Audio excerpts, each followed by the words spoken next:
We give our confidence ratings on the offensive side of the ball on this edition of the Uptempo Podcast. You are now listening to the War Report Podcast Network.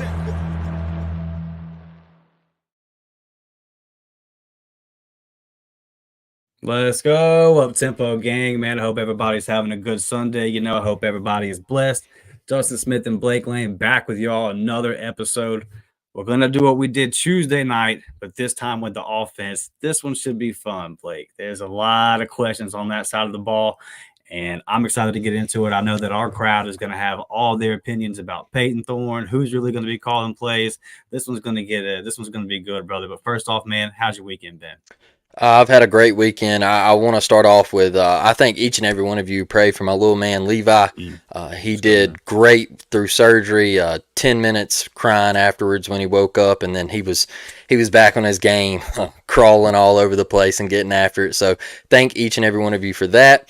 And I also want to throw out there, happy Memorial Day weekend tomorrow. Remember what we celebrate. And just always remember that we live in the greatest country on the face of the earth. And so always show appreciation to those that gave the ultimate sacrifice tomorrow. And go USA, baby. I love this country and I love this land. Yeah, I love that, man. Again, shout out to our crowd, everybody playing for little Levi. Glad to hear everything's good, man. He's good to go. So you guys are awesome. Y'all are the best. But let's get right to it, Blake. We're going to do the same thing we did last week. I see y'all in the comments. We'll get to y'all. Start up front, though, man. Starting with this offensive line, I gave it an 8.5. You gave it a 7. We a little bit different here, Blake. Why the 7? Just, I think solely because of last year and the moving pieces and what you've brought in. You're going to a new system. The reason I'm kind of hesitant is because of that. The RPO system. Look, I am high on the offensive line. I think Percy Lewis isn't being talked about enough. I think that is one of the bigger additions to this football team. But there's still some things I got to see it on the field first, and I think that's why I went with a 7. I do like the fact that Dylan Wade, you got him returning. He's in at guard there. You got probably the best center.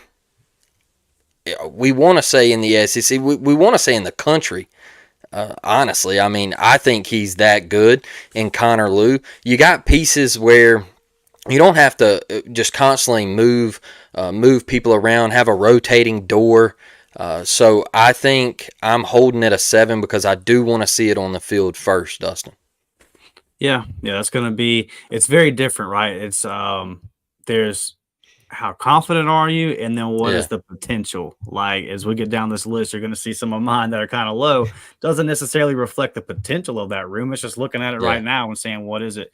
But I just, I went with an 8.5. It's my highest rating on the entire offense because, one, I think that Jake Thornton got the most on the field that he could have out of those guys last year. And I think that, like obviously they pieced together a lot. You had to go get guys from Tulsa.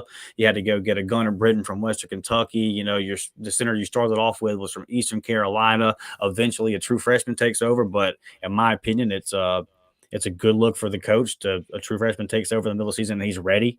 And Connor Lew didn't miss a beat. I think it may have even got a little bit better. So I just feel really good about that from the aspect of he's going to be able to get everybody set up. And obviously a center holding it down kind of stops pressure in the middle of the pocket. So I feel good about that. Payton Thorne having the time in the middle of the pocket. And then I look to the outside, Blake, and I look at Percy Lewis out there at left tackle, and I say, okay, majority of the time he's going to be able to win his one-on-one, and we should be all right there. And then, our staff, they were high on what Xavier Miller did this spring. And they said, look, he took the next step. And there are certain staffs that have been at Auburn where if they said that, I'm not going to pay it that much attention.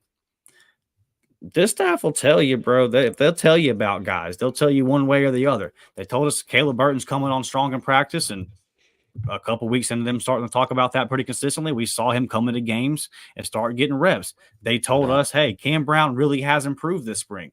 A-Day comes, Cam Brown looks the best we've ever seen him in an Auburn uniform. So, and I could go on and on with these examples. They'll tell you the truth, man. So when they say that Xavier has taken that next step and he's ready to roll, I believe them. And that would make sense. That would be on the timeline. Like, all right, came from JUCO last year, had some flashes, struggled with consistency. All right. They're saying that Jeremiah Wright really battled injuries last year, that they're expecting him to kind of tap into that potential this year. Okay. So I look at it, man. And then, you mentioned Dylan Wade, like another consistent piece, another solid guy that's coming back, another year in the system, should be ready to go. So, yeah. And then I have a lot of faith that I think this is going to be the best offensive line that Auburn's had in a long time. It kind of starts with Connor Lewis setting everything up front with me. But then, I think that me and you both agree on this. Percy Lewis is probably the biggest transfer portal addition that you made. So for me, man, I'm really looking at this group, and if they can play Blake at an 8.5 level, then this team can win some games that otherwise it may not have won. I think one thing that can help this offensive line too is the RPO. Payton Thorne getting the ball out of his hands much quicker, and just not so much confusion on the offensive side of the ball. Because you saw at times when they were in the RPO last year, the offense kind of clicked a little bit. There wasn't Peyton standing back in the pocket, holding the ball, and doing his little twirly-whirly dance back there and getting sacked at A&M. I'll never forget that. But I do think the RPO could help this offensive line. And I think this offensive line has the potential to be a 10, a 10 and a half. I think it could go above that because you do have studs, man. I really like the room, and I really like what Auburn has done in recruiting for the future of that room as well. Yeah, for sure. About to get into running backs, but I want to get over here and holler at our people in the comments real quick. Devin agreeing with you, Blake, on the USA comment. Absolutely. Happy Memorial Day, everybody. Great news on Levi, says Bob. Troy, why are you doing this, man? Why are we doing this? Why are you bringing up old stuff, brother? There's no reason. But yes, Gus did. Lamar Jackson did want to come to Auburn, and Gus said, nah, dude, Tyler Queen, and I got some other guys I'm looking at here. Tough, man. Went on to win a Heisman at Louisville. You got to feel like he probably would have worked okay in Gus Malzahn's system there. Matt is in the building. We appreciate you for watching always, brother. I know that my guy Brett's up here. First comment of the evening. Richard is in here. Devin, we see you. So thank y'all all, man. Good crowd in here on Sundays. And I know that we had to move this episode around a little bit, so appreciate you guys getting in here and rocking with us. Yeah. All right, Blake. On to the running backs, bro. On to the running backs. And now, if the offensive line does what we think they can do, this will help these guys out a lot. Me and you both went with an 8. I'll go first this time and tell you just the 8 here for me is depth. Like, the Jarquez Hunter, you know what he can do.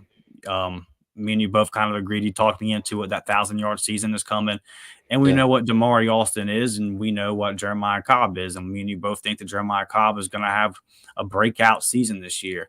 Obviously, the unfortunate situation with Brian Battie is the elephant in the room with this one. But you still got 3 solid guys there, and you got Jackson who can definitely step up if he's called upon, if injury happens, and he can make it happen as well. And I think that, like we talked about, and some people didn't like it, but we talked about this about a couple weeks ago, Derrick Nix coming in there in that running back room and knowing what Hugh Freeze wants from his running backs. I think you're going to see an elevated play in the passing game from these running backs. I think they'll be better in pass pro. I think there'll be some more catches out the backfield. And I think that these running backs are going to have a better offensive line in front of them.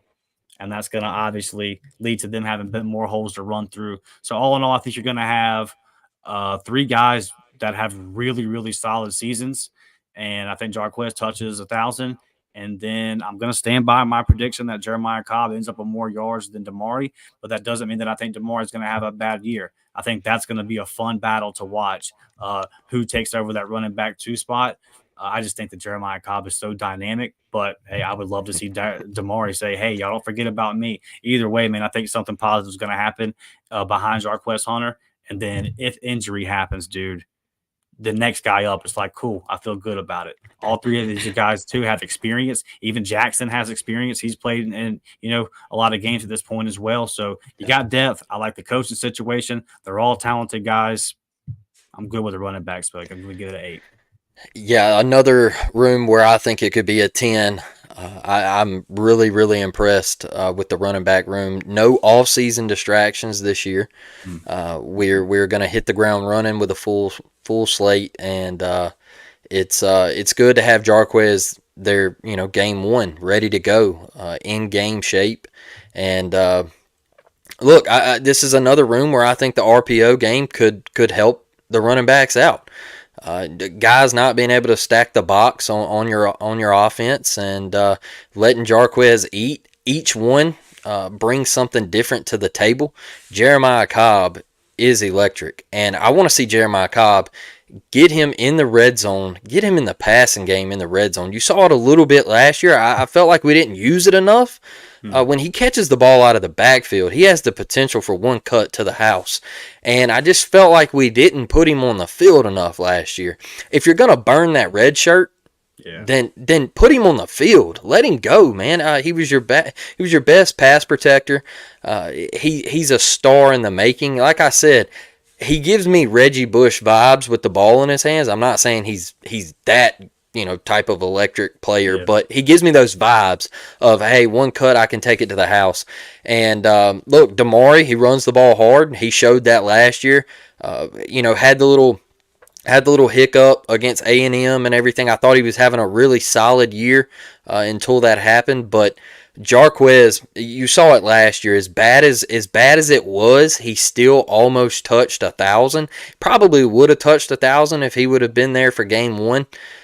I think with all the weapons that are brought on the outside, which we'll get to here in a minute, I think that's going to open the door for these backs, and especially Jarquez Hunter. As hard as he runs, yards after contact, it's going to take 2, 3, 4 people to bring Jarquez down. We saw that throughout his years, and just highlight reel runs from Jarquez, like the one at Penn State a couple years ago, hurdling the guy. Wish he could have gotten the end zone there, because we ended up throwing a fade on 4th and 4. Yes, we did.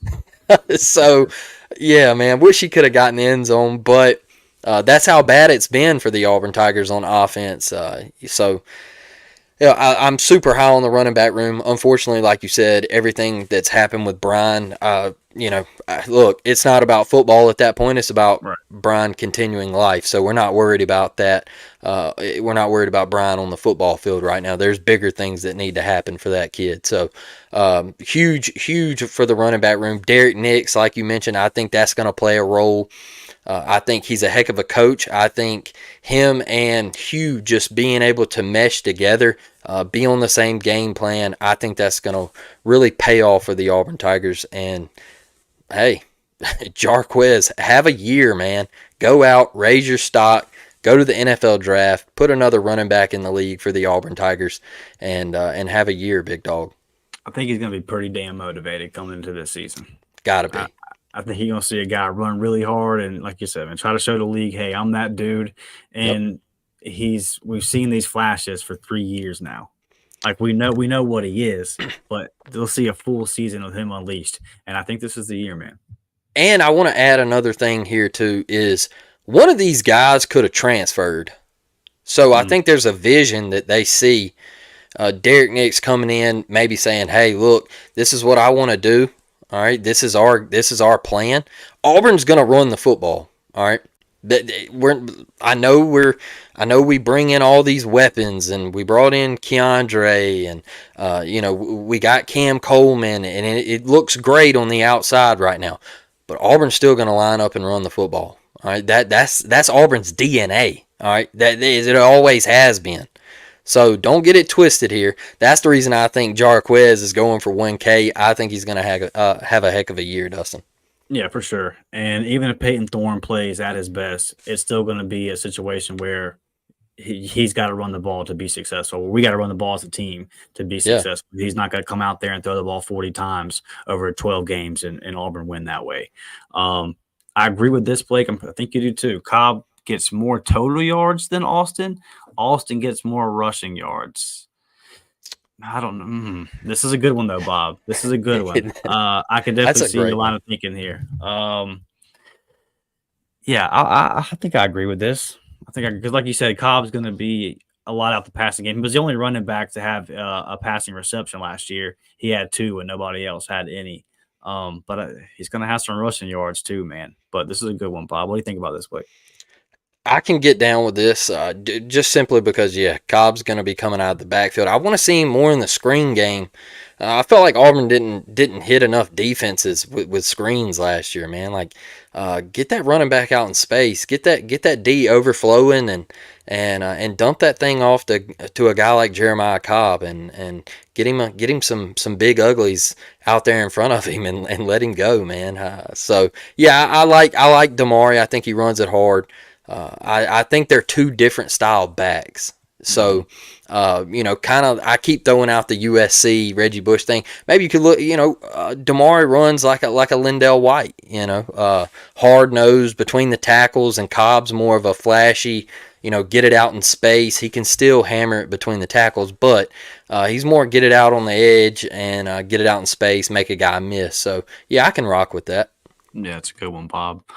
Brent says Cobb is made for Coach Hugh Freeze's offense. I agree with this. I think that Derrick Nix is really going to be able to kind of tap into his potential and get the best out of him. And then Jeff says, I honestly believe Cobb is going to be a name we all remember at Auburn. You put on that 23 and you get in that running back room, you better show out now. You better show out. That 23 comes with expectations. But, yeah, man. Me and Blake have both been high on Jeremiah since he was a senior in high school. All right, on to the tight end room. I give it a 7.5. Blake, you give it a 7. Why the 7, brother?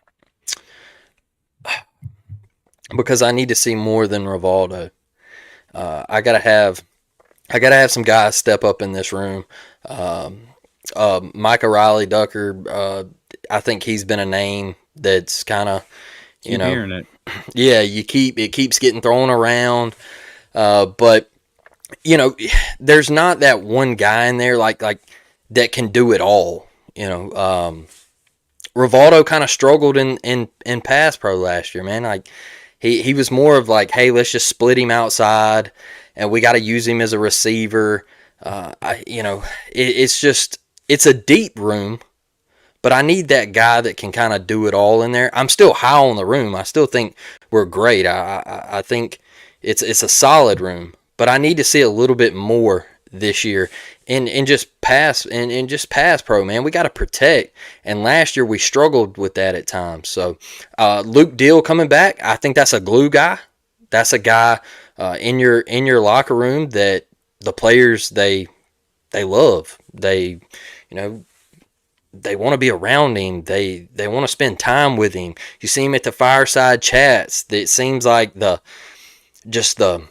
moxie that flows off of him, the guys love it. So I am glad to see him back. I think he's great for the room. Overall, I think, once again, we can be great. This number could increase, but I need to see us more as a collective whole, put it on the field, and let's see it. Let's see it. Yeah, I agree with you. I want a 7.5 because I feel like it's a solid room. I feel like I know what they're going to get out of it, or what we're going to get out of it. And there's just not, at least to this point, you have your guys that are good at blocking, and then you got Rivaldo who can go out there and catch. I want to see one of them kind of put both of them together. And that's really up to Rivaldo, I think, at this point. Like, can he at least become serviceable blocking? That could help his draft stock out tremendously if he can find a way to do that. And so, yeah, I know what these guys are, and there's really not a whole lot for me to say on them. We know. We've seen, outside of Rivaldo, the other cats have been here for a minute, so you know what they are. And then my question here is, can Rivaldo take that next step and be a complete player? If he can do that, then this goes from like a 7.5 to maybe 8.5, that kind of deal. If you go back to that Iron Bowl, you've talked about it a couple times. It's the way that game fell apart. Rivaldo's drop's kind of forgotten in there, but he dropped a crucial ball, man, in a crucial moment. And everyone made mistakes in that game. I understand it, but and he did make a game-winning touchdown catch versus Cal. So to be fair, but those are two different moments right there. So I just want to see this room take the next step, or Luke Deal. Can you get 2-3 touchdown catches? Can you, for in a couple moments and some big time moments, can you make a play in the red zone? Maybe have a big catch or two versus Georgia to move the sticks on third down? Can you do that? Can you contribute somewhat through the air? If those things can happen, if those guys can show if they can improve their skill sets outside of what they are good at, then this will go up to an 8.5 or a 9 for me. So I like this room. You know, but I know what they are. They're solid players. They're good at what they're good at. Let's see if their games connect to the next step. I agree 100%. We still got what's his name? Name is slipping my mind right now. Rico Walker, the transfer. Him, but also he come back. Senior. If somebody in the comments can help me out, is it Frazier? Because I got Frazier. I always got Frazier and the other one confused. Yeah, he come back, correct? Yeah, there. Somebody. I feel like somebody transferred, and then somebody. Yeah, he came back. Okay, cool. Help us out in the chat. I definitely get Frazier, and then the other. See, I'm already like losing his name. I definitely get them confused right there. Yeah, deep room. I think once again, man, Rivaldo. That's kind of the guy that we look at. Another thing that I think could help this room tremendously is not having to have two of them on the field at the same time all the time. Right. So I think that could help tremendously. Yeah, when you're in third down, man, 3rd and 8, and you got 2-3 tight ends out there, it can be tough. All right, so here we go. You've got Rivaldo, Rico Walker, Camden Etheridge, Grant Hidalgo, Mike O'Reilly, Luke Deal, and Brandon Frazier. There you go. That's according to the Auburn football athletic official site. So that is a room, and yeah, I stand by the 7.5. All right, this next room, Blake, this is the fun one. Wide receiver. I go with a 6. You go with an 8. Here's my reason for 6, man. Potential, like you were on the offensive line. The potential's there for this thing to shoot. I gotta see it, and unfortunately for receivers, there's other things involved. They can only do so much. They can be wide open if left tackle doesn't block, if quarterback doesn't get the ball. There's so many things that have to go right for the receiver. And my big questions about the Auburn team, like everybody else, are really going to be about quarterback and scheme and all of these receivers being put in the best position. And then also, I'm super high on Cam Coleman, like everybody is at this point. High on Perry Thompson. These guys are still freshmen. So I love the additions of Lambert Smith. I love the addition of Robert Lewis. I think that if we come back at the end of the season and look at this, I think that the receiver's performance will probably land around a 7.5 or an 8. I really do expect that this year.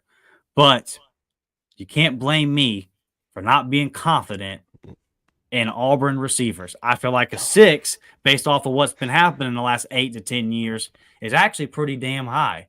I know Cam Coleman's that guy. I know Perry Thompson's that guy. I know that those are the kind of cats that Auburn hasn't had at receiver at least since the Aruma Shadoos and all that, but like their ceilings are higher than those guys. Those guys all played in the NFL, but their ceilings are much higher. Like we got every bit of what we could get out of Courtney Taylor, right? Like, but it's been since that group of guys, since you've even looked at it and said Auburn's got receivers that can make it to the league. That was a long time ago. We were in freaking middle school. So, and when you got Slayton at the Giants, that's what you got. So I just look at it, bro, and I'm like, I got to see it, Blake. I got to see it. There's a lot of talent in there. I got to see it, man. Slayton's only in the league because he can absolutely take the top off of a defense, and every ball you see Slayton catch for a touchdown, it's like a 60-yard bomb. So yeah, he's had a pretty dang good career, and happy for him there. But I'm going with an 8 simply because I love what you did in recruiting, and I love what you did in the transfer portal. This feels different from last year, where you kind of went and got some guys that were from the underneath level, and they kind of had so-so numbers. Look, I think, you went to Georgia State and got Robert Lewis. Robert Lewis is a guy that almost caught 80 balls last year at that division. He come in, and he's already showed you during A-Day in spring ball, he said, hey, I'm a guy, all right? I'm a guy that's going to come in here, and I'm going to start, and I'm going to make a difference. You upgraded at that position. He walked right in and said, "Hey, Jay Fair, go kick rocks to the West Coast, brother." All right. Cam Coleman he's a freshman, but he's not a freshman. He's not. It's just, he's a freak of nature. He's a freak of nature. And you can already tell that he's gotten in the weight room. You can already tell that he means business. They're working out together. Perry Thompson is on campus. Cam Coleman will allow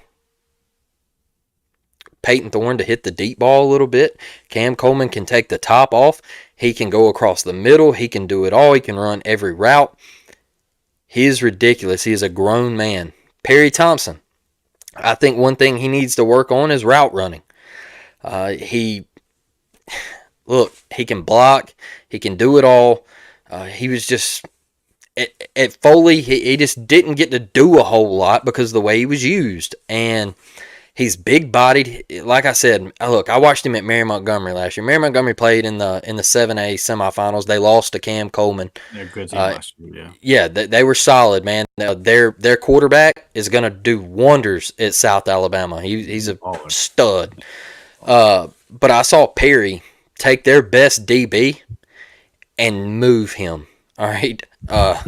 Just took him and moved him 15 yards and said, hey, get off of me, all right?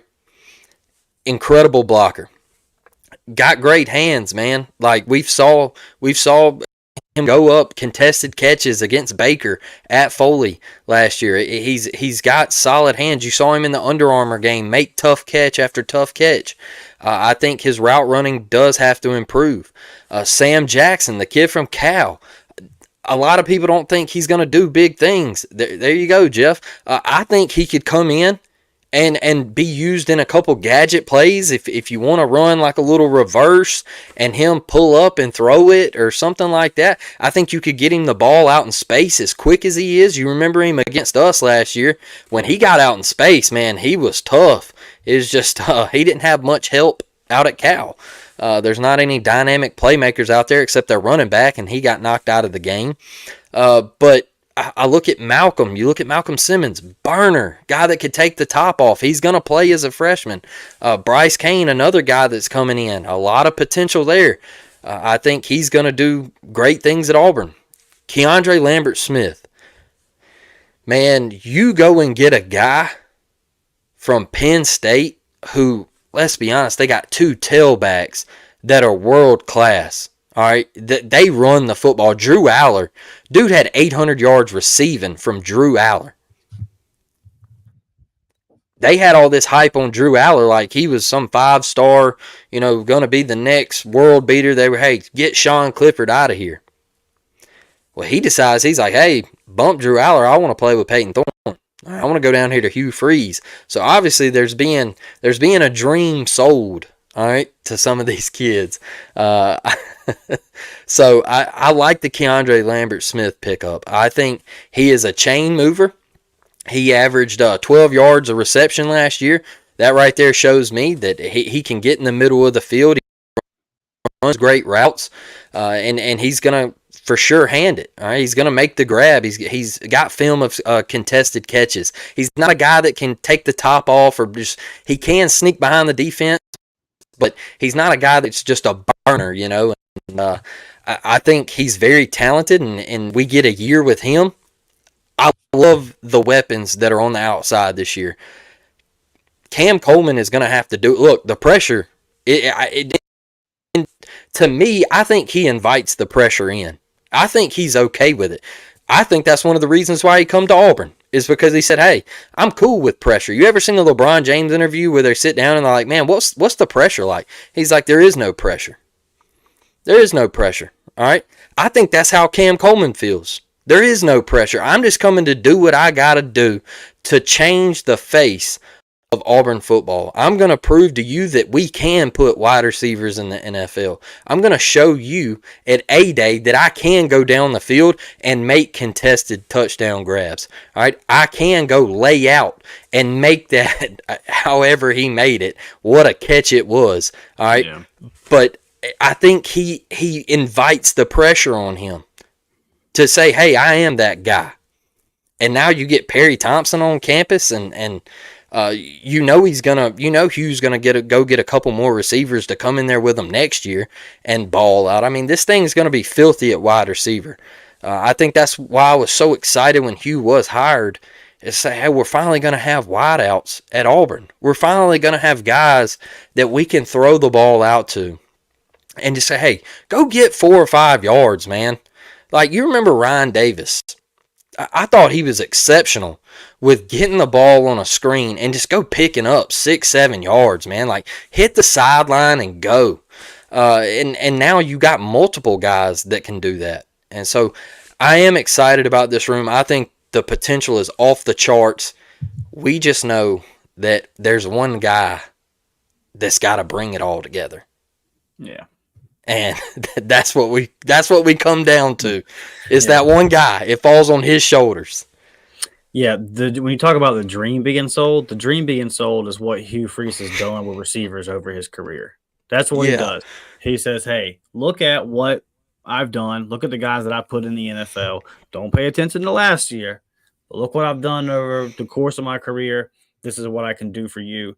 And obviously it resonates. And, we recruited so well at wide receiver last year that they're saying this year the goal is to take 2. They're just going to take 2 out of high school, and they're just going for 2 of the best. Like, they're just going to go 2 for top 5 guys, and we can land 2 of them. And you kind of put yourself in that position to recruit that way. And that's a big flip from where we've been at this position. And for the first time, I'm looking at these guys like Bryce Kane and Malcolm Simmons and Perry and Cam. And I'm like, bro, these are guys that, like we talk about all the time, can turn that 7-yard play into that 55-yard touchdown. That take the top off that we haven't had, especially Bryce Kane. Like, he gets to step on you, and then you're not catching him, bro. There's nobody in the SEC catching that kid if he gets to step. That's a fact. And I think one thing all of this is going to work out in Payton's favor is just go back and watch the Texas A&M film, all right? They didn't respect us. Who was their DC last year? They didn't respect us, all right? Watch their safeties, all right, in that game walk down to the line of scrimmage into the box, all right? They did not respect Auburn. They said, hey, they don't have one guy over there that can take the top off of our defense. We can just go man up because they can't beat us. They can't. There's just nobody that poses a threat. And it's multiple times in Auburn's season last year where they say, hey, there's nobody on the outside that can go beat us. So you end up with a crowded box. You end up with there's nothing. There's nothing because you don't have any receivers that can get separation. There's nothing there. I mean, you watch PT, a lot of his balls, man. Like, we had guys, they're either dropping them or they're either getting batted down, DBs making a play because there's no separation. It's just, we didn't have a guy that could win at the line of scrimmage. And it's tough. It's tough in this conference. As good as they are across the other side of the ball, as good as the DBs are in this conference, it's not there, man. And I think these wide receivers can open that up a little bit more. There can be some space to really make some plays, and that's why I'm so high on Rivaldo this year. Is I think he's going to be a sleeper. As good of a year as he had last year, people might tend to forget about Rivaldo Fairweather, and the middle of the field could be wide open for 13. So that's why I'm high on it, man. It really just comes down to Payton, dog. Like you gotta show up, and you ain't gotta be a superstar. You ain't gotta come out here and be world class. You gotta be manageable, man. Well, you gave it a 5.5. I did, and the reason I gave it a 5.5, I'm confident that I don't think Payton's a world beater. All right, I don't think he's going to play in the NFL. I don't think he's got major arm talent. I don't think he is a guy that he might go to like the UFL or whatever they call it and have a couple years or whatever. But I think with the weapons that you put around him, the guys that you got in the backfield, your offensive line, in the RPO system, I think one big thing that stood out to me is that he was 70% last year when running the RPO for Auburn. All right, 70% completion percentage. All right, he's going to get the ball out quicker. There's none of this standing around. Last year when you saw him, he dropped back in the pocket. It was tick-tock, hold on to the ball, hold on to the ball, hold on to the ball, and then sacked. All right. I think he's got to get the ball out quicker. Man, you're going to have guys that are open. There's going to be Rivaldo. There's going to be the guys in the slot, Robert Lewis, Cam Coleman on the outside. Hey, guess what, man? 3rd and 9, you need a play. You got Cam Coleman. All right? Just throw it to Cam, man. Just throw it up to Cam and say, hey, go make me a play. All right? You got that kind of athleticism out there this year. I like how off the field you see Payton in the media. You see him out in the public now. It looks like he's gotten a little bit more comfortable within himself. And we've talked to a couple guys on the baseball team that, hey, moving from up north to down south, it takes a little time. There's some things that you got to get comfortable to. There's some attitude adjustments, all right? Some guys come in and they say, hey, like, I got this type of swagger, and these guys from the South are saying, hey, check yourself, all right? You're not that guy, all right? So there's things to just kind of, you got to get comfortable with it. And I think he's starting to open up, man. You see that picture of him at Dega with Luke Deal. He got the cigar and the gold top, and it looks like he's having fun. And then we see him talk about Phillip Montgomery. All right, not throwing Phillip under the bus, but he was just saying, hey, I was never comfortable. There was things that he was calling that I was like, what are we doing? Like, where is this offense going? We're backtracking, if anything. And now, is Auburn, like, in the RPO, are you setting Payton up to be a little bit more successful? Are you setting Payton up to... Can he read this defense in the RPO? 70% completion percentage. I mean, I like that. I like what I see. I like what I saw from him in the A-Day game. I know he didn't go out and throw for 5 touchdowns and all that good stuff, but he looked much more comfortable in his throws. Now, I know we're playing the same team and everything. It's Auburn versus Auburn, but he looked more comfortable.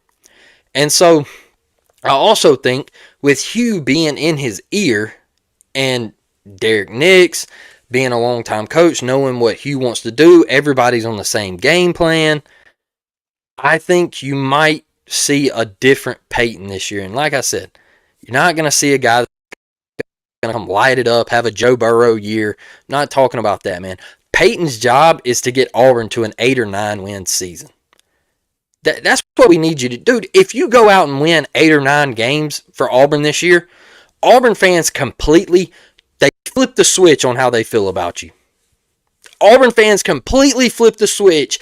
If Payton Thorne walks out there and takes Auburn to 9-3, and they go out and they win a bowl game and get 10 wins, go 10-3, Auburn fans immediately, man, Payton Thorne, I mean, what a guy. What a guy. He changed what Auburn football was viewed upon. Like, because right now, nobody respects Auburn football.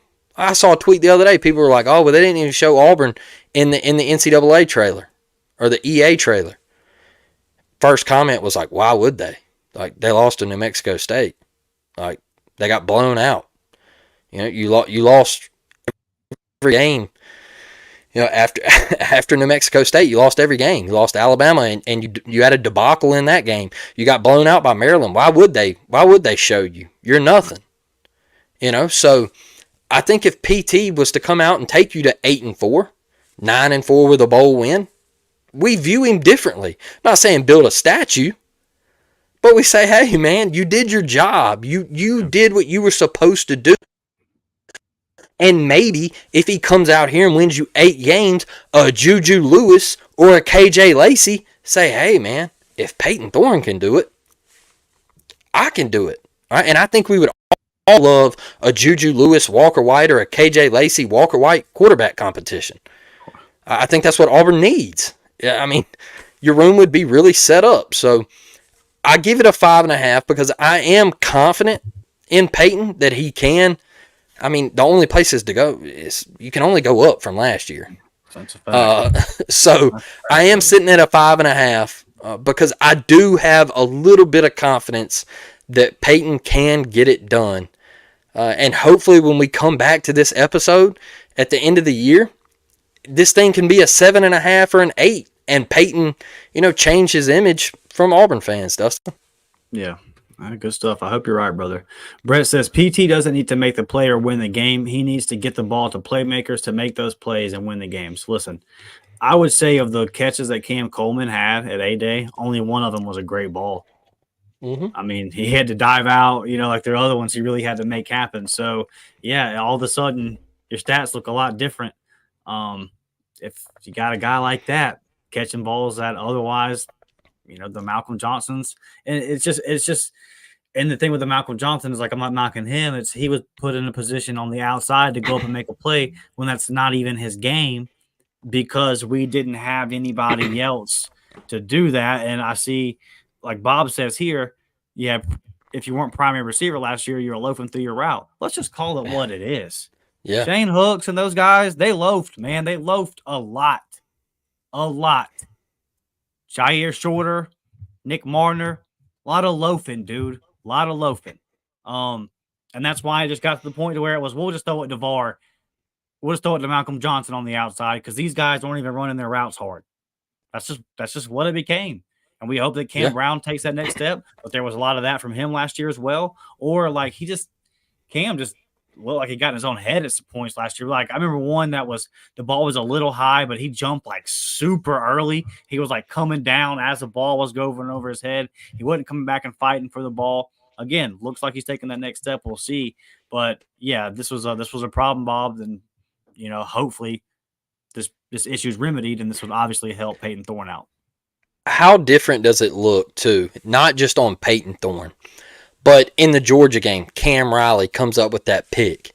All right, you beat Georgia if Cam Riley picks that football off. You beat Georgia. You win. You win the game. You win the game against Georgia. All right. If Corey Moore fields a punt, matter of fact, doesn't even get close to the ball and just lets it hit and roll, you beat Alabama. How different does Payton look? Or how different is he viewed in the eyes of our fans if he would have beat Georgia and beat Alabama? I mean, how different would it look? Because the plays were there. It's not just Payton Thorne having to make a play. It's this Auburn football team having to make a play. There's multiple times last year where kids had opportunities to make plays. You lose Jalen in the Georgia game. We don't have nobody that can cover Brock. We got pretty evident. We gotta step up, man, and we gotta make plays as a football team. You brought up the ball in the Iron Bowl. Yo, I don't know what else Payton can do on that ball. If you remember, he hit Rivaldo right in the breadbasket. I mean, put it right there, and Rivaldo he whiffed on it. Like I know I've been on his case because that LSU game, it really ticked me off. I just felt like there was no effort that night. That they just walked in there and they said, "Hey, look, let's just go through the motions and get out of here. We're gonna lose. It is what it is." But man, you look at some things and you're just like, "Hey, we got to make plays, man." And that's why I don't think he has to go out there and be, turn into a Joe Burrow or anything like that. Just don't turn the ball over. All right? Just don't make dumb decisions like you did against Maryland. You already had your mind up when you threw that ball out to the flat. Mm-hmm. Mine was already made up. When Auburn come out the huddle, bang, he got everybody lined up. He set his protection at the line. He already had his mind made up. I'm throwing it out to the flat. I'm not even going to read what this DB is doing, all right? I'm just going to throw it. It looked a whole hell of a lot like Tua Tagovailoa, all right? And he let it go, and Buddy said, "Hey, thank you. I'm taking it back to the crib." So it's hopefully Hugh can be in the ear. Hopefully Hugh can say, "Hey, look, this is what the defense is going to be. All right, we're running this. I'm here to help you." I think the communication and everything, I know Auburn's still going to do all that good stuff. Is Auburn running the communication? Are they doing all that? I mean, the last thing I saw was that Hugh said he didn't think it made much of a difference. I remember him saying that during the spring. So the way he sounded, like I don't remember him giving a definite answer, but the way he talked, it didn't sound like it was something he was interested in. But I don't know if they have actually decided to do that, and we missed that somewhere along the way. Let us know in the comments if they have. But last time I heard him talk about it, he did not seem to care about it at all. He didn't think it would make much of a difference. Okay. I forget the reasoning that he gave, but it was pretty solid. Like he was like, "This isn't going to matter either way." Yeah, I don't know. Everybody else is going to be using it. Maryland used it in the bowl game on us, and I don't know. We got a lot of time, Blake. We'll look into it and see. I'm a little iffy on that topic we can talk about on Tuesday for sure. Eric, remind everybody hit that like button. Please do that before we get out of here. I give it a 4, man. This is going to be the same kind of thing I said with the receivers. Like, because if I give it a 5 or anything on the other end of 5, then I'm saying I have positive level of confidence in it. Yeah. I don't have positive level of confidence in Auburn's quarterback situation until I see otherwise. It doesn't matter if they brought in whoever the hell from like Quinn Ewers could transfer in here. And in my brain, I would have been saying, we'll find a way to screw this up. We'll find a way to mess this up. Because I watch every game. I haven't missed a game since I was 5 or 6 years old. So I know, I mean, listen, bro, like until I see something else, it's going to be tough for me to say, I got faith it's going to work. I'm optimistic that this could be the year that it finally turns around. I know all the weapons that we put around.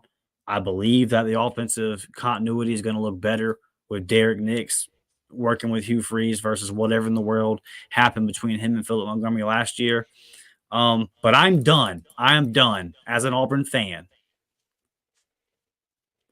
in the offseason looking at things on paper and saying, okay, for this reason, and this reason, the passing game should be better. I'm just tired of it. The last 2 years, I've watched us rotate quarterbacks for half the damn season. Like, so I'm just at a 4, man, until I see something else. And like, yeah, here's the thing. It was so bad last year that you have to, like, you can't necessarily attack any one person. Like, so what I'm saying is, it's like, all right, Payton Thorne didn't play well, but the system was so crappy and he didn't have receivers. Okay, the receivers didn't play that well, and they weren't that talented, but the system didn't put him in a good position at all, and the quarterback didn't play that well. Like, no matter where you go on offense, you can do that right there. So that just tells you it was a train wreck. So until I see it not be a train wreck at Auburn, 1,700 yards, dog. Come on, bro. Like it's pathetic, man. It's pathetic. I'm not gonna sit here and rehash everything that happened last year. We all know, but until I see something different, like, and I know that Texas State's different, but boy, TJ Finley went down there and looked competent, didn't he? Bo Nix leaves Auburn and he looks competent, doesn't he? Like, I'm just saying, man. Until I see Auburn be the place where you can actually come as a quarterback and be successful, and the Juju Lewis angle of this is huge. I was looking at his visitor list. He's going to Colorado. I saw Indiana on there. Like, bro, we're in position, bro. We're in position for the number 1 quarterback in the country. Put it together this year on the field. Just make it look competent, man. Just make it look competent. And then you get the number 1 QB. And there's so many ramifications to something like that. Like, yes, you just got a talented quarterback on your roster. But what that does for you in the future of recruiting, now to say, hey, I pulled this guy, like it does a whole lot for your program. It really would. Whether he even pans out, it's a win for your program. So all that being said, man, it's just I gotta see it, Blake. I gotta see it, dude. And there are reasons on paper to look at it and say it will be better. I'm hopeful. But until I see it, man, I can't sit up here and say I'm expecting big things. The one thing that I think is going to benefit Payton is being here. He got last year, all that. But I think he gets a full spring. And I think he gets all of that time to just be a sponge, man. Take it in. Take all of the coaching in, because he didn't get to do it last year. It was, oh, Payton Thorne's the guy, bang. He gets down to Auburn, 2 months, bang, it's season. That was it. It was bang, bang, bang, bang, season. Payton Thorne's your starter. And now you get to be that guy where, all right, we've told you all along, all right, like back months ago, Payton's going to be the starter. It's going to be it, all right? And Hugh, I kind of like how Hugh come out and just said, hey, look, he's the guy. We're going to move forward with Payton. It's not going to be all of this, back and forth. We wanted to see a quarterback competition. Payton won it. It's over with. Let's move forward. So now you just get to be that sponge, man. You get to soak all of that knowledge from Hugh and Derrick Nix, and you get to be 100% the guy. There's no on 3rd and 3, Robbie Ashford go in and all this. There's none of that this year. Hugh said the only time that we might make a change is if he comes out and we just say, hey, this is the same thing. Like, we got to go a different direction. So the ball's in your court, brother. Like, it is up to you how good Auburn wants to be this year. Are you going to come out and be the guy?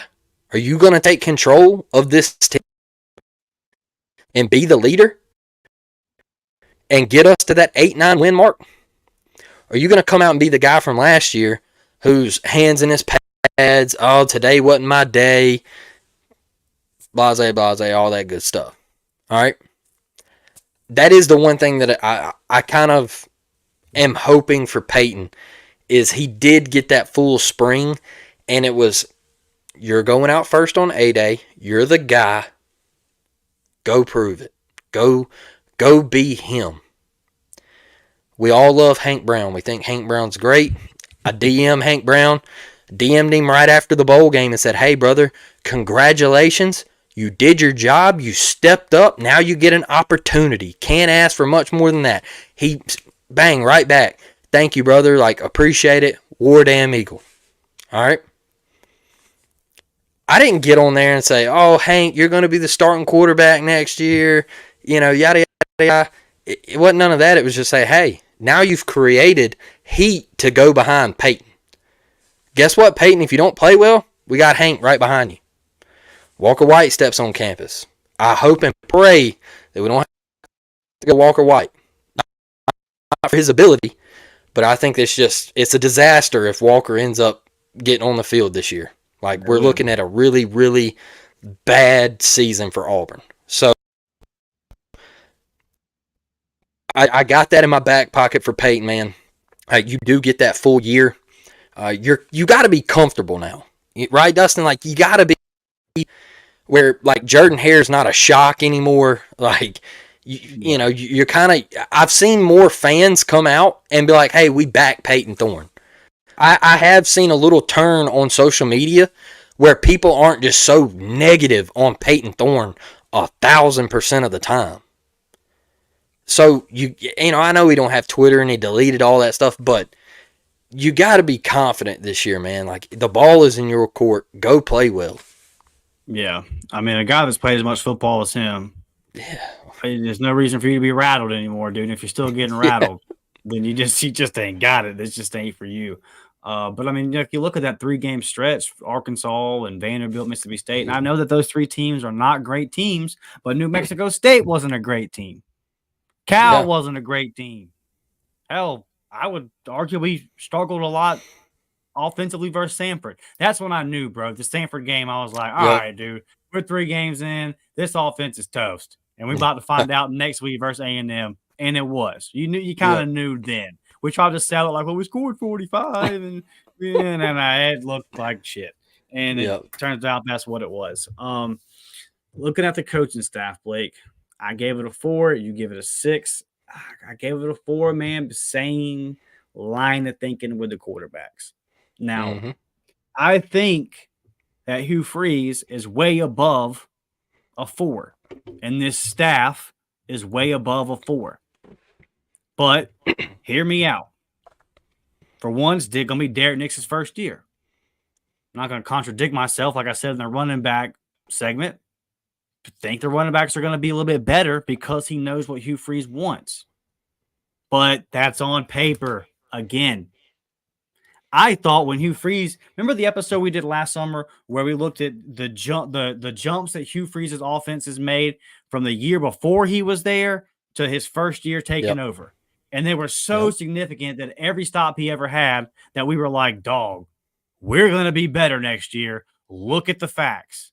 And for the first time ever, he comes out and says, I'm struggling with this, but I'm not going to call the plays this time. You never wanted to make the decision. I'll say it again. I think Hugh Freeze is one of the top 10 offensive minds in the game. Where he falls in that, I don't know. But I think he's clearly in the top 10. And when he gets in his bag, he's in his bag unlike any other. He's up there with Kiffin and Sark and all those guys. I really believe that. But you took yourself out the game last year. Yeah. And I'm not going to give that to you as an excuse. I'm going to hold you accountable for that. I'm not going to go, oh, well, you know what? That's all Phillip Montgomery. No, you made that decision. It was the wrong decision. You are the head coach. Don't give me this year 0 because I went to the games. They still charged me money. Good point. So it's like, so from that standpoint, I'm looking at it and I'm saying, what Hugh Freeze am I about to get on game day? I got no problem with him kind of trying to figure it out as far as off the field goes because, boy, oh boy, he had to hit the recruiting like that. I know he did. I know that he had to really give that effort last year to get a top 7 recruiting class in a year that you were going to not win a lot of games, no matter what happened. So I give him all the props for that. But you can run one hell of a program Monday through Friday, and then for 3 hours on Saturday, you can drop the ball. So that's where my question is now. When it comes time for the game, do you make the right call? And I give it a 4, again, because of the quarterback and wide receiver situation. I haven't seen it. Kevin Steele's defense has carried Gus Malzahn's tenure. Carried him. Some recruiting that we did on the defensive line a couple years gave Gus Malzahn extra time as Auburn's head coach. Because he wasn't doing his job recruiting on the offensive line of scrimmage. It's true. But the defense bought him time. All those DBs that went off and played in the NFL, and a lot of them are still playing in the NFL, it bought him some time, bro. It got him some time. But ultimately, his lack of development and what he was doing on the offensive side came home. Then you had the potato famine. That set you back even more. Okay? Your last 2 OCs are Eric Keesaw and Phillip Montgomery. Good God Almighty, dude. I mean, if those guys had ratings on NCAA, they'd be Fs. Their play calling abilities would be Fs. Keesaw's would be incomplete because he would tell you, I didn't even want to be that. Whenever you got a guy that's your OC that before the season said, I don't want to be the OC, boy, there's down bad and there's whatever the hell that is. So I say all that to say, man, this is the room we're in. You're going to have to excuse me for not going above a 5, which is in the plus the way I view it. That's okay. I feel good about it. I don't feel good about it until I see otherwise. Hugh's telling me he's going to do all these things. That's cool, man. That's fantastic. How many times did Gus Malzahn step up and say, okay. Everybody calm down. I got it. I'm in charge of the offense.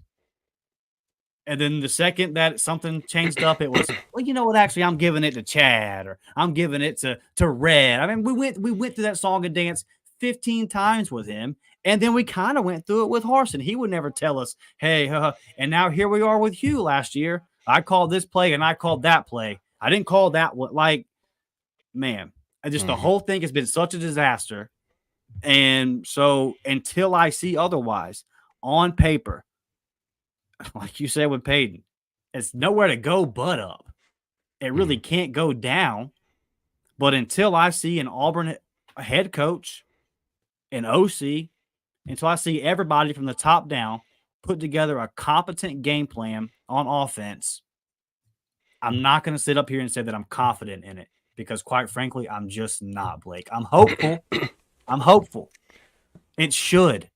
I think I'll come back to this at the end of the year and say offense was a 7.5. But I can't get there from what I've seen until I see otherwise, brother. I can't. I expected more last year because, again, I'll say that and I'll give it to you. Our expectations are super reasonable. Me and my dad went out to lunch today, and I talked about this today. I said the thing that was disappointing was that my expectations were so reasonable. I just wanted to see improvement, and I could argue that you maybe even went backwards on the field. Now, the recruiting, the talent that you brought in, all that is separate. But when it comes to the 3 hours on game day, I got to see a whole lot different than what we saw last year under this head coach and this staff. Phillip Montgomery be damn, Blake.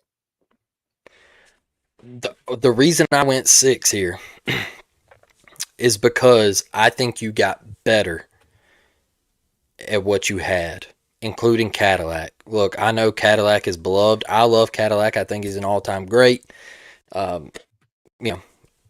Did wonders for Auburn University in this football program. But you got better with Derrick Nix. You brought a guy in that is familiar with your head coach.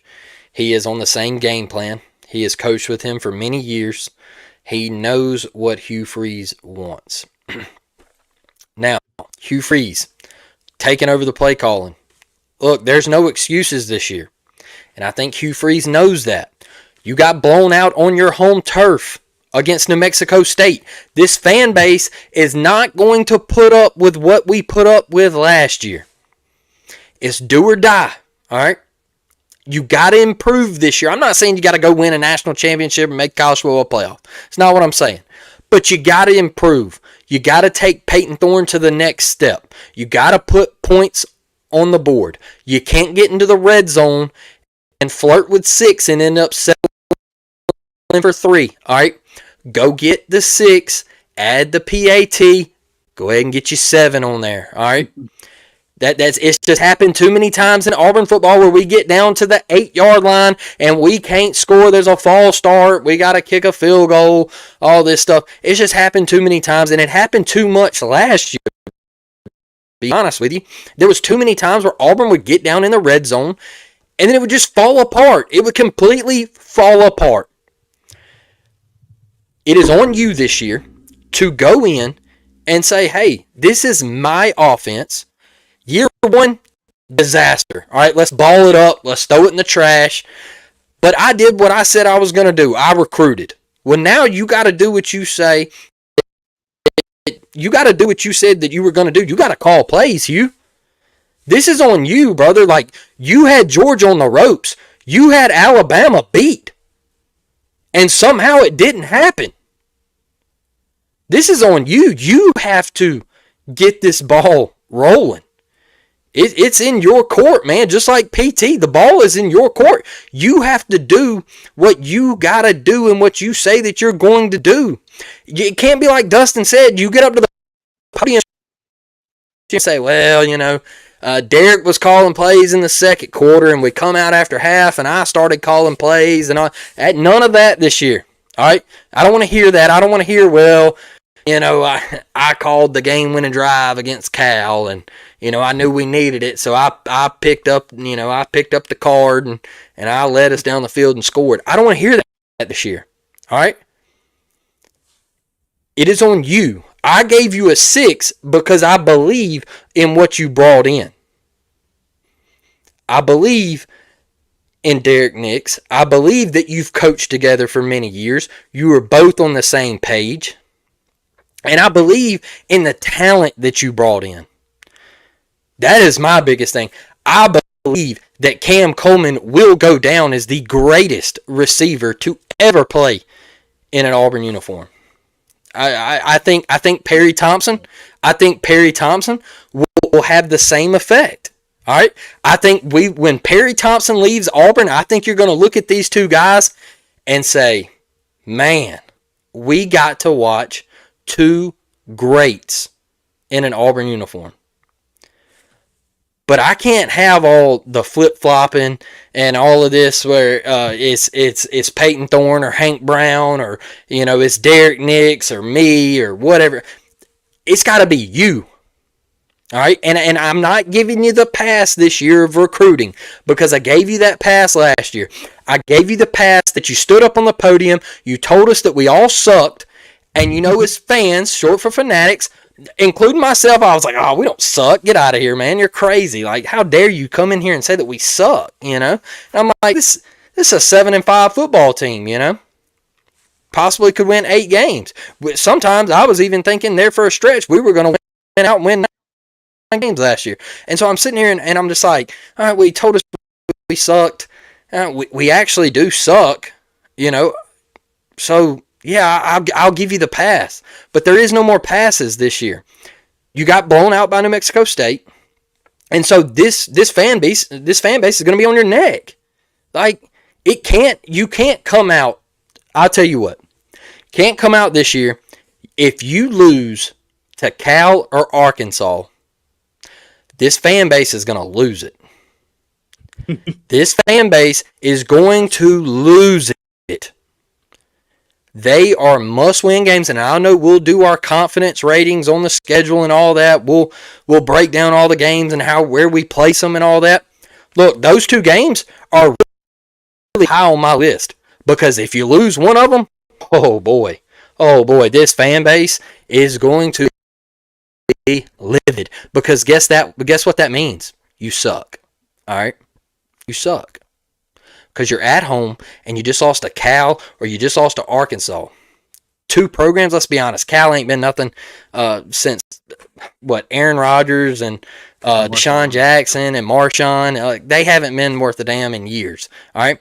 So, even though they improved last year, you still beat them last year. Now, they can't come back to your turf and repay the favor. So, if you beat Cal, where are you going to stack up in the SEC, dog? Like, if you lose to Arkansas, they're bottom tier. They're talking about firing. They're talking about firing Pittman and giving it back to Mr. Motorcycle, Mr. Harley Davidson. I mean, so that program's in a dumpster fire. So it's all on you. It's all on you, man. I don't want to hear the excuses this year. I can't hear the excuses. Look, we're not asking for the world. Dustin and I are sitting here saying, hey, get us to 8 wins and we'll party, man. We'll throw an all Auburn party. You just show up. We won 8 games. All right, that's a win. Let's get hammered, drunk, and have some fun. Like I'm down for that. I'm not asking for us to go win the national championship this year. It's a building process, building blocks to it, man. It just can't be a disaster like last year. Do I think it will be? No, I don't. I agree with you. I think he is one of the best offensive minds, and that is why I give him a 6. I just don't think he's going to let this thing go to a dumpster fire at Auburn. I think he gets like, hey, this is my second chance. I want to win here, and I got to do it now, especially after what happened last year. Yeah, really good stuff, Blake. Let's get to some of these comments before we get out of here. Guys, please, if you have not, go over there, smash the thumbs up button, subscribe to the channel if you have not. Yes. And let's see. I got Brett says, Devin, I think Blake got on that soapbox too. Devin said I was getting on my soapbox this first. Hey, I knew when we got down to this quarterback / coaching angle from this discussion that it was going to get a little fiery. Because it just, listen, man, me and Blake, we care a lot. And Devin says that right here. She says, thing she likes about this show, real feelings from real fans. Me and Blake were actually texting about this the other day. We're really hopeful that Auburn can put together a winning season so we can come on here and boog, man. Like we don't want to come on here and be like, this was terrible and this guy sucked and this was bad. But what do you want us to say when you go 6-7? I'm not gonna come on here and be like, hey man, everything's freaking great. Like that's not the standard at Auburn. I'll say it again. We're in like the worst stretch maybe ever. I'm sure someone can pull up. Well, from 1915 to 1919. Look, bro, since people started watching on TV, it's been about as bad as it gets. 3 losing seasons in a row. And I wanted to give a shout out. I got his comment pulled up. We did the thing the other day, Blake, looking at Auburn playing 49 ranked teams in the past 10 years. And shout out to my guy Jacob Smith. He actually went through and did the homework like I challenged. Let's And go. he said at his count, he's got it. Auburn is 17-32. And that's if you count the SEC championship loss in 2017. He said, I got only 48 regular season games. After checking it twice, the number goes to 17-38 if you count bowl games. Here's the one that really hurts. And this is according to our guy, Jacob Smith. 3-15 first-ranked opponents over the last 4 years. We're in hell. We're in absolute hell. So, yeah, Devin, doesn't get any realer than us, right? And all of you that listen, if you're in here and you're rocking with this show on May 26th, after Auburn had 3 losing seasons in a row, there ain't no casuals watching right now. If you're in here with us, man, you're the real deal. So y'all go through it the same way that me and Blake do. And me and Blake are never going to sit here and apologize for how much we love this damn team, how much we love this university. Yeah. I think y'all figured it out by now. We lose a first-round game to Yale. That next episode on this podcast, we're going to tell you, hey, this ain't it, bro. This ain't it. Never going to sunshine pump, and that's because I care. And the standard is winning. The standard is winning. It should be in every sport, but especially for Auburn football. We got to get back to it. So, look, for our members, I'm putting together the pod for you guys now. I had to upload some videos from the spring games I went to last weekend. Got them on there. We got the new commitment today in basketball. The kid from Georgia Tech, over 8 games last year with 20 points, average double digits, a 6'6" guard. Yeah, no Blake loves that.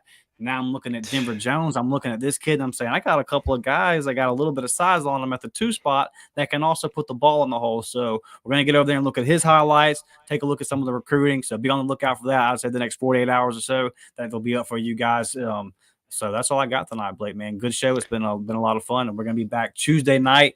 We will be looking at the schedule and giving y'all our ratings 12-1, how important we think they are for the season.